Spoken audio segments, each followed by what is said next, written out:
He's not our blood. He's not our family. That's what my dad said about my adopted son at Thanksgiving. The very next day, I canceled 8 years of mortgage payments, utilities, and car loans. Their lives collapsed. Mine finally began. Hey, Reddit! My folks always treated me like the family wallet instead of a son.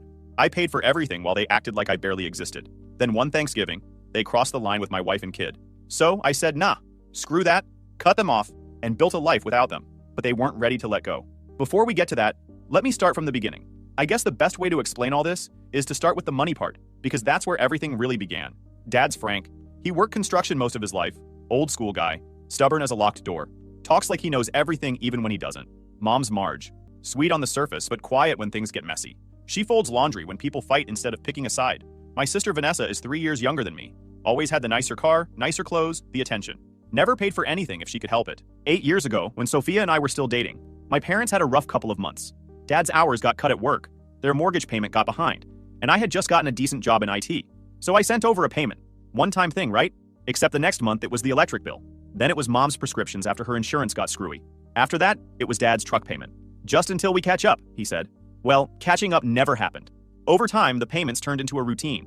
$1,200 every month for the mortgage. Around $350 for utilities, because their account was always short. $400 for Dad's truck. Family phone plan because Dad couldn't get one in his name. Even Vanessa's car insurance because she was in college trying to get on her feet.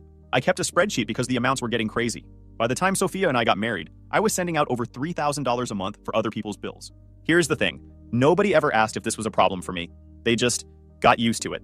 Vanessa drove a newish BMW that I co-signed for. Dad bragged about his big house like he paid for all of it. Mom smiled when people talked about how successful Vanessa was. When my name came up, it was always, Daniel's so responsible, like I was a walking checkbook, not a son. Meanwhile, Sophia and I lived in a 2-bedroom apartment on the edge of town. We didn't take vacations. We drove a used Camry. We packed lunches. Not because we were broke, but because every time I looked at our account, there was another bill I'd covered. When we started the adoption process, it was the first thing I'd done in years that was just for us. Home studies, background checks, classes, the whole mountain of paperwork. Sophia handled half of it because she's better at forms and deadlines than I am. When the court date came and the judge made it official, we walked out holding Ethan's hand, and I remember thinking, he's ours. He's really ours. So when Thanksgiving rolled around a few months later, I thought it'd be nice for everyone to meet him properly. Big family thing, food, cousins, the whole setup. Ethan had only just turned 2. He had this stuffed elephant he carried everywhere, and he was in that stage where he called me Dada all day long. We got to my parents' house around noon. The driveway was full, football game on TV, cousins running around with paper plates already. Mom was in the kitchen basting the turkey like it was the Olympics. Sophia jumped in to help with potatoes. Vanessa was scrolling on her phone in the corner like usual. I sat Ethan at the kids' table, with one of those booster seats Mom keeps in the closet. He was eating little cheese cubes out of a plastic cup, gripping his elephant with the other hand. Looked perfectly happy. After the food was set out, Dad stood at the end of the table like he was giving a speech. Before we eat, he said, let's go around and say what we're thankful for. People went around saying the usual. Jobs, health, little victories. Then it got to Dad. He leaned back in his chair, looked right at me, and said loud enough for everyone to stop moving, let's be clear about something. That kid? He's not our blood. He's not our family. We're not pretending otherwise just to make anyone feel better. It took a second for it to sink in. Vanessa smirked like it was the best thing she'd heard all day. Mom froze mid-slice with the carving knife. Ethan kept chewing his roll like nothing happened. Sophia turned her head toward Dad but didn't say a word. Dad wasn't finished. We've got standards in this family. We don't just hand out the title of grandson because somebody went out and signed some papers. That's not how this works. The room went dead silent except for the football game murmuring in the other room. I stood up, picked up Ethan from his chair, and looked at Mom. Thanks for cooking, I said. We're heading out. Vanessa laughed under her breath. Nobody else said a thing. Sophia grabbed her coat, slung the diaper bag over her shoulder, told Mom, thank you for the meal, steady as ever, and opened the door. Dad didn't stop us. Out in the car, I strapped Ethan into his seat. He was holding that elephant, looking at me like this was just any other trip. Sophia asked if I was okay. I told her, yeah, let's just get home. By the time we got home, I knew exactly what was about to change. We didn't talk much that night. Sophia heated up leftovers, and we sat at the table while Ethan slept in his room. The only sound was the fridge kicking on and off. I kept seeing Dad's face at the table when he said those words. Not one person spoke up for Ethan. Not one. When we finished eating, Sophia cleared the plates and said, tomorrow, we cut them off. She didn't mean maybe. She meant it the same way you say the sky's blue or water's wet. I nodded. First thing in the morning. We didn't say anything else about it. No arguing, no second guessing. It felt like we'd both already decided in our heads before we even left the driveway at my parents' place. Black Friday morning, people were lined up outside stores, chasing deals. We stayed home. Sophia made coffee while I pulled out the folder with all the account information. The laptop sat in the middle of the table. Most of it was in my name or had me listed as the authorized payer, so I could log in and change payment methods and account details without anyone else. Mortgage first, Sophia said. I logged in. 8 years of payments, most on autopay, stared back at me. Their escrow had jumped that fall when taxes went up. My $1,200 wasn't covering the full amount anymore, so the account was already short before I canceled. I canceled it and deleted the schedule completely. It asked for a reason. I clicked Financial Changes and closed the page. Sophia checked it off the list she'd written on a legal pad. Next was the utilities.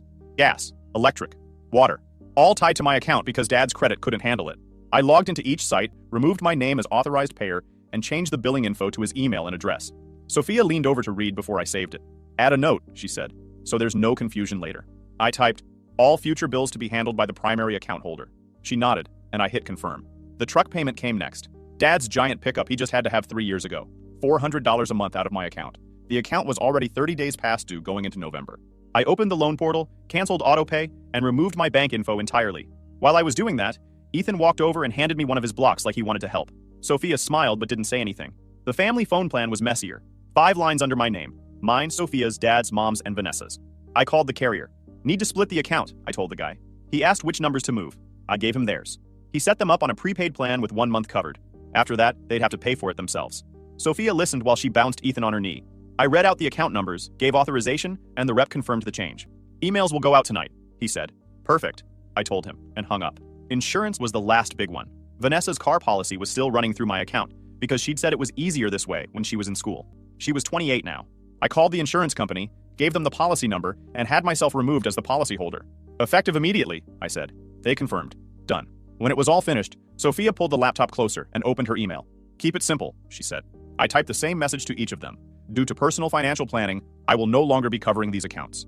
All future payments are the responsibility of the account holder. 1 month has been provided for phone service, so you have time to set up your own plan. Sophia read it, changed a couple commas, and hit send. By noon, everything was off my plate. Mortgage, utilities, truck, phones, insurance.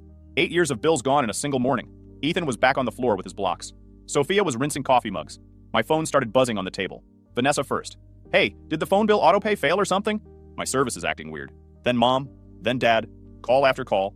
I didn't answer any of them. We made sandwiches for lunch and took Ethan outside for a bit. The calls kept coming. By late afternoon, Vanessa had texted twice more. Dad says the mortgage payment didn't go through. What's going on? Daniel? I put the phone in the drawer and closed it. That evening, Sophia checked our bank account. Feels weird seeing money stay put, she said. I looked over her shoulder. She was right. It looked different already. Ethan fell asleep early after running around all day. Sophia and I sat on the couch with the TV on low. More calls came in, but I didn't bother looking. By the time we went to bed, there were 7 missed calls, 3 voicemails, and a handful of texts, all about bills. Not one message about Thanksgiving. Not one word about Ethan. Sunday morning was the same. More calls, more texts. We need to talk about the mortgage. Your father's upset. Call us. We took Ethan to the park instead. Watched him go down the slide 20 times. Got him a Happy Meal on the way home. When we got back, I turned my phone off completely. Soon, I figured, somebody would show up in person. 2 days later at night, we ate simple. Grilled cheese sandwiches, tomato soup. Ethan dipped his sandwich in the soup, then smeared it across his tray like finger paint. Sophia laughed while she cleaned him up. The knock came just after 7. 3 knocks. Same way Dad always used to knock when I was a teenager, and he wanted to talk about something serious. I looked through the peephole. Dad stood there in his work jacket, hands in his pockets, shoulders set like he was bracing for wind. I opened the door halfway but kept the chain on. Daniel, he said. Dad, we need to talk. I leaned against the doorframe. About what? The mortgage, the truck payment, the phones? No, I said, cutting him off. If this is about money, the answer's no. If it's about apologizing to my wife and my son, go ahead. He blinked, caught off guard. This isn't the time for games. We have bills due. Then pay them. His jaw tightened. You know we can't cover all this right now. You're being dramatic. I shook my head. Friday at that table, you said Ethan wasn't family. So why is it my job to keep paying for people who don't even see him as their grandson? He shifted his weight, looking down the hallway like he didn't want neighbors hearing this. I was upset. You surprised us with all that adoption stuff. I didn't mean it how it sounded. You meant it exactly how it sounded, I said. And you didn't just say it. You said it in front of Sophia, in front of Ethan, in front of everybody. Dad exhaled through his nose. Look, maybe I could have handled it better, but you can't just pull everything overnight. We've got payments lined up. We'll lose the house. That's not my problem anymore, I said. My voice stayed level. I spent 8 years covering everything while you acted like it was your money keeping things afloat. That ended Friday. He stared at me for a long moment. So that's it? After everything I've done for you? I actually laughed at that. Everything you've done for me? Dad, you took my money every month without a word of thanks. You let Vanessa brag about her condo and her car while I helped fund her lifestyle. You sat there Friday and said my son wasn't real family. And now you want my help? His mouth opened like he had something to say, but nothing came out. I shook my head. No more bills. No more transfers. If you want to talk about being a grandfather to Ethan, you know where to find me. But money? That conversation's over. He straightened up, face hard. You're making a mistake. I closed the door until the chain pulled tight. No, I fixed one. For a second, he didn't move. Then his footsteps went down the hall. Sophia came out from the kitchen after the door shut. He gone? Yeah. She put the dish rag down. What did he say? Bills are due. House might get lost. Same stuff as the voicemails. Anything about Ethan? I shook my head. Ethan toddled out from his room carrying his stuffed elephant, rubbing his eyes. Sophia picked him up, kissed his head, and carried him back to bed. I sat on the couch and turned my phone over. 2 new texts from Vanessa already. Dad says you won't help. What's wrong with you? You're ruining everything for everyone. I powered the phone off and set it on the coffee table. They still didn't get it.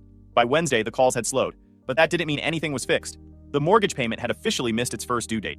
I knew because the company sent an email to Dad, and somehow he forwarded it to me like it was my problem. By Friday, my cousin Ryan texted out of nowhere. Hey, is everything okay? Your dad told Aunt Linda the bank's been calling about the house. I wrote back, everything's fine here. They'll figure it out. Ryan didn't push. He never does. The following Monday, Vanessa had a wedding venue walkthrough scheduled at some fancy place with big windows and white walls meant for Instagram photos. She posted a picture of the room on her story like everything was perfect. An hour later, I got a text from her. They just took Dad's truck in the middle of the parking lot. From what Ryan told me later, the tow truck showed up while Dad was leaning against the hood, talking to Vanessa's fiance. Driver had the paperwork, hooked it up, and drove off in under 10 minutes. Dad apparently shouted something about mistakes and misunderstandings, but nobody cared. It was already 30 days late before I canceled. With this week's due date pushing it past 60, the lender didn't wait. Vanessa tried calling me right after. Sophia watched the phone light up on the counter while she chopped vegetables for dinner. You gonna answer? She asked. Nope. She nodded like she expected that. 2 weeks later, the utilities got cut. First the power, then the gas. Middle of December. Dad had forwarded me the 10-day shutoff notice the week before. They did exactly what they said they would. Vanessa sent another round of texts. Mom and Dad are staying with me until this gets sorted. You can't just leave your parents without heat. You're being cruel on purpose. I didn't answer those either. Ryan called the next day to check in. Your mom told my mom you guys had a fight or something. Now they're at Vanessa's place downtown. She says it's temporary. Yeah, I said. Temporary. Sure. He hesitated. They're telling people you flipped out after Thanksgiving. That you're punishing everybody. I laughed once. They can tell it however they want. Ryan sighed. Just thought you should know. The family group chat lit up for the first time in a long while. We need to come together right now, not tear each other apart. They kept going back and forth like I wasn't even in there reading it. At one point, Vanessa wrote, he's ruining my wedding over some drama about Thanksgiving. Nobody brought up what Dad actually said at the table. Not once. By the 3rd week, Vanessa called while I was feeding Ethan lunch. He was smashing peas with his spoon while she started right in. This has gone far enough, she said. Dad's truck is gone, the power's off, the mortgage company keeps calling him, and now Mom and Dad are sleeping on my couch. Do you even care what you're doing to this family? I kept my voice even. They told my son he wasn't real family, Vanessa. In front of you. Remember that? She didn't hesitate. Dad was upset. You're seriously going to destroy everyone's lives over one bad night? Not my lives, I said. Yours. She huffed into the phone. You're selfish. You've always been selfish. You think you're better than everyone because you've got some money saved? Congrats. You're heartless. Ethan dropped his spoon on the floor and laughed. I hung up without saying another word. By early January, Ryan called again. Just so you know, the house was going on the market. Signs already in the yard. Your dad told my mom it's the only way to keep from losing it completely. All right, I said. He paused. You don't sound surprised. I'm not. Ryan cleared his throat. They're saying you cut them off out of nowhere. That you never explained anything. I sent emails, I said. Yeah, I figured. Just telling you what they're saying. By the end of the month, the mortgage company escalated the letters, past due and intent to accelerate language. The utilities stayed off. Dad's truck was already listed at auction. Mom and Dad kept living at Vanessa's place, which by then was getting crowded because her fiance wasn't thrilled about paying for 4 people on one lease. Ryan sent one last update. They told Aunt Linda they might have to rent somewhere small after the house sells. Vanessa's blaming you for all of it. I texted back, they can blame whoever they want. The first full month with no transfers felt strange at first. I'd spent 8 years watching thousands leave my account before I even got to rent or groceries. Now the balance actually sat there, waiting. Sophia printed out a list she made while I was at work. Here's what we do first, she said when I walked in. At the top was a college fund for Ethan. We opened a 529 plan online that same night. I set up automatic contributions straight from our checking account. Small at first, but it was ours. Next was retirement. I'd been putting in the minimum at work just to get the company match. We raised it to the full percentage needed to max out the tax benefit. Sophia handled the HR portal while I gave Ethan a bath.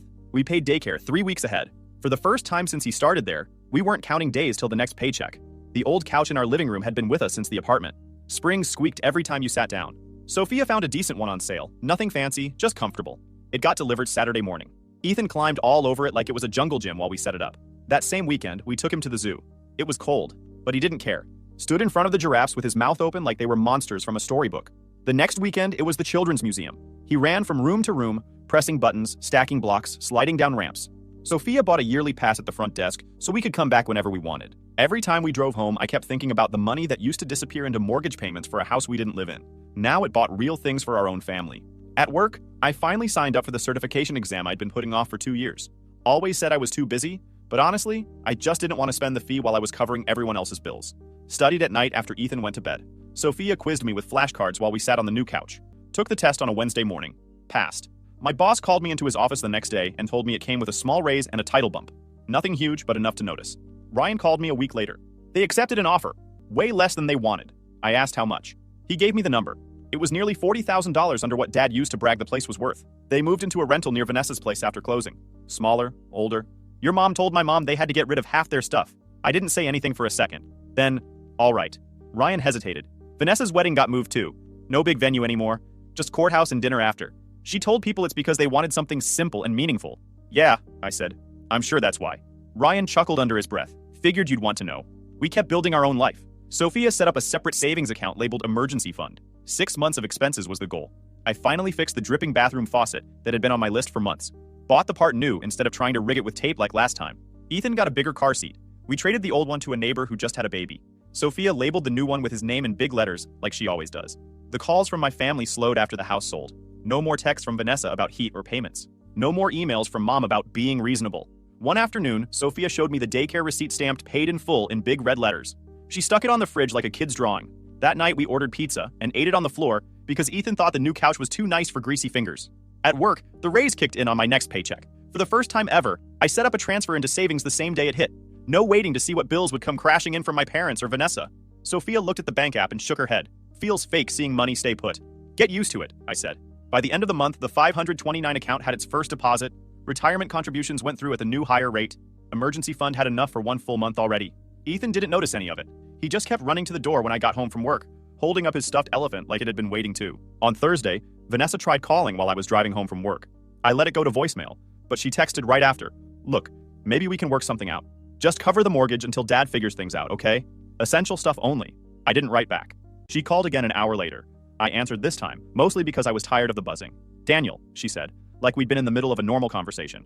I'm not asking for everything back. Just the big stuff. Mortgage, power, water. Dad's looking for extra work, but it's the holidays. Things are tight. I kept my voice even. You all made it clear at Thanksgiving how you feel about my family. That hasn't changed. This isn't about Thanksgiving, she snapped. This is about keeping Mom and Dad in a house while they get on their feet. They sold the house, I reminded her. You know what I mean, she said quickly. They need time. Be reasonable. I hung up without saying anything else. That night after dinner, I wrote out a draft email. Going forward, any contact with us starts with respect for Sophia and Ethan. Money will not be discussed. We are not your backup plan. I saved it but didn't send it. Figured it was better as my script than something they could argue with. The next weekend on Saturday morning, cold but sunny. We were loading Ethan into the car to take him to the park when a rental black SUV pulled into the lot. Dad got out, slammed the door, and walked straight toward us. Sophia buckled Ethan in while I stood there waiting. We need to talk, Dad said. About what? I asked. He looked tired.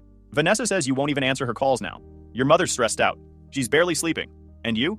You're sitting here acting like none of this matters. It matters, I said. But not the way you think. Dad crossed his arms. You proved your point. Fine. You're mad about what I said at Thanksgiving. I already told you I didn't mean it the way it came out. You said exactly what you meant, I told him. And you said it in front of my wife and my son. You didn't just reject him. You rejected us. He shook his head. This isn't about that anymore. This is about family helping family. Family helps each other, I said. But respect comes first. You don't get to insult my wife and kid and then expect me to pay your bills. He looked at the ground for a second, then back at me. So what? You're just cutting everyone off forever. I'm done being the safety net, I said. Years of payments, all while getting treated like I was lucky to be included. That ended the second you said Ethan wasn't family. Dad's jaw worked like he was holding something back.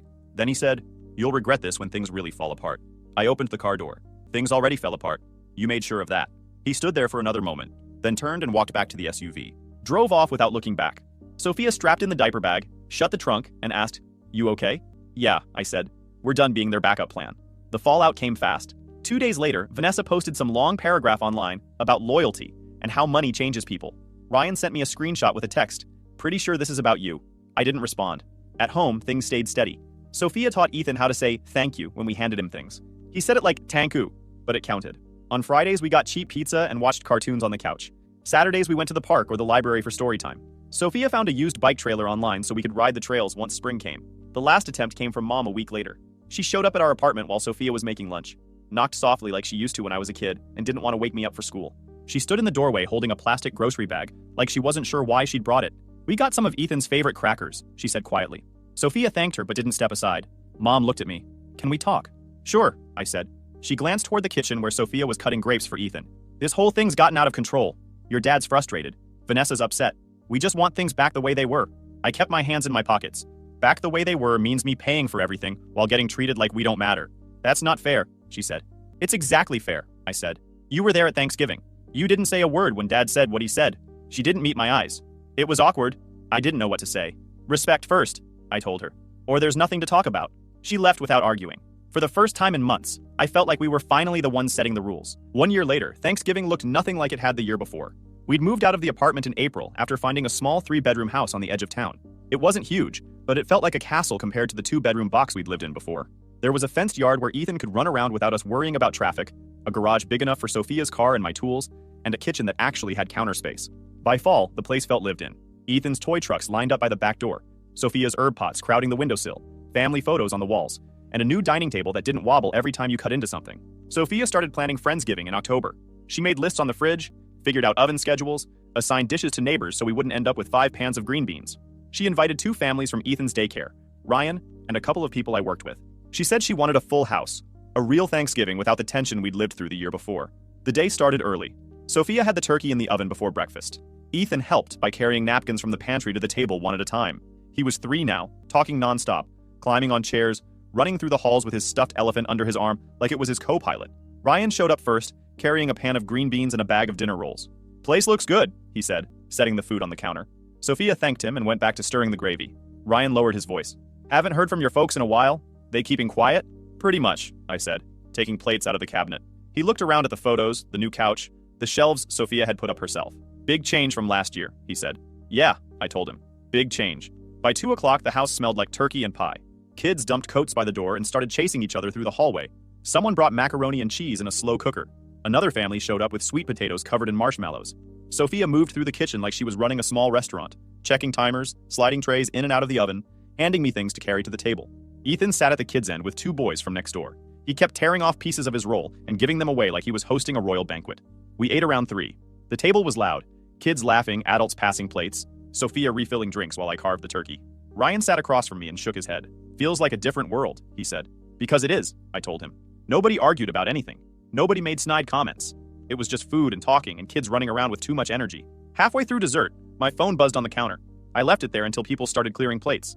When I finally looked, it was a text from Dad. "We should talk." That was it. No happy Thanksgiving. No how's Ethan. Just those 3 words. Sophia saw it too. "You going to answer?" she asked. I typed back, "If it's about family and real respect for Sophia and Ethan, we can talk. If it's about money, don't call." Then I set the phone face down and went back to stacking dishes by the sink. It didn't buzz again. After dinner, the kids built block towers in the living room, while the adults sat with coffee and pie. Ryan leaned against the window watching Ethan hand out napkins like it was his official job. "Never seen him this happy," Ryan said. "He doesn't remember last year," I told him. "And that's the point." Ryan nodded slowly. "Your dad's telling people you'll come around eventually."